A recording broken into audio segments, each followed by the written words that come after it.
Avec notre vidéo, hein, je parlais de mon choix enfin, pas mon choix qui s'est fait naturellement de me dire, non, je vois pas le trou. Quand je pourrais, enfin, pourquoi je reboirais. Et donc, un autre Eric nous a fait un commentaire qui disait, voilà, pour lui, enfin, pour moi, ça va faire 5 semaines que j'ai arrêté. Je vais avoir un anniversaire dans une semaine. Je pense qu'il ne faut pas comprendre car à la base, je suis un super fêtard.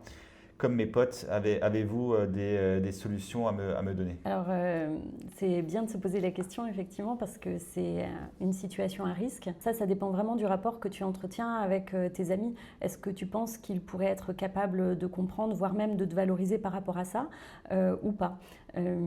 C'est extrêmement différent. Moi, j'ai une amie qui a eu des problèmes d'alcool et elle a fait le choix d'en parler librement, même quand elle va dans les restaurants, dans les bars, elle en parle parce qu'elle elle œuvre aussi pour prévenir, pour informer.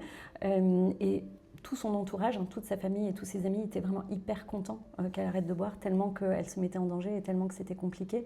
Donc normalement, si tes amis sont vraiment bienveillants, ils devraient être contents pour toi. Donc n'hésite pas, pourquoi pas, à les prévenir à l'avance pour qu'ils puissent s'adapter à ton besoin. Si tu as envie de pas du tout en parler, fais passer le message par quelqu'un en disant voilà, j'ai arrêté de boire, j'aimerais bien qu'on ne me propose pas d'alcool et qu'on ne m'en parle pas. Ça peut aussi libérer, de se dire voilà, j'ai donné ma directive, les gens vont la respecter. Sinon, ça peut être juste de dire qu'on ne boit pas ce soir.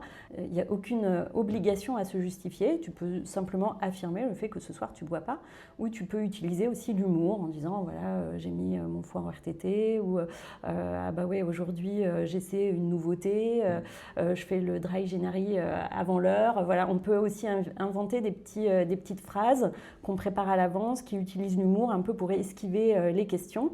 Et je pense que si les personnes n'acceptent pas que tu aies arrêté de boire, finalement, ça pose aussi question sur cette relation qu'il y a entre vous. Et souvent, en fait, c'est parce que ça les renvoie à leur propre consommation. Donc c'est quelque chose qui peut être assez violent pour eux ou elles, de se rendre compte que leur consommation aussi peut être problématique. Donc souvent, ce premier choc d'étonnement, surtout si on était habitué à boire beaucoup, il peut questionner la personne elle-même sur sa propre consommation. Et donc ça appartient à l'autre, ça ne t'appartient pas à toi. Donc c'est important de faire la différence entre les deux. Et essaie de te rappeler de ton pourquoi. Pourquoi tu as arrêté de boire, pourquoi tu ne veux pas reboire à cette soirée. Vraiment, note-le sur ton téléphone, relis-le autant de fois que tu veux. J'aime bien cette idée aussi de s'écrire une lettre à son futur soi.